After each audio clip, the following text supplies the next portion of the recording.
So in this video, we're going to show you the difference. Maybe sound a bit stupid, but we're going to tell you the difference between winding stairs, because people ask us this all the time, between winding stairs and straight stairs. So these are what we call, there's multiple different things that people call them. So you've got winders, which is one, and then some people call them kites because they're shaped like a kite. So these are winding stairs. So we have these three winding stairs here.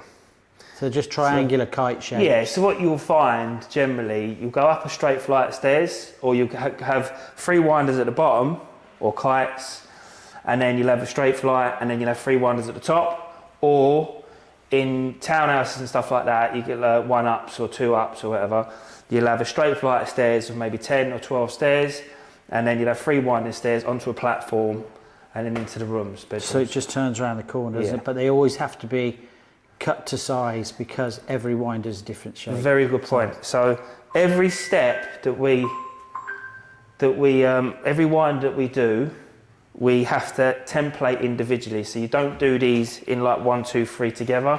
They have to be templated separately, each step. So on this one, so basically we've got three stairs here, then we've got what we call, you can call it multiple different things again. You can call it a double platform.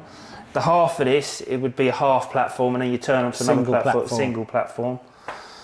So we've got these stairs here, straight stairs, then a double platform here, and then we've got these straight stairs here. So obviously these are the straight stairs. So the difference between the winders and the straight stairs. So going back to the platforms, he just showed you a double platform. So we've got one winder, two winder, three winders, and then this is a single platform, what we call, or a single landing. Half landing is another term for it as well. So it's like a metre square,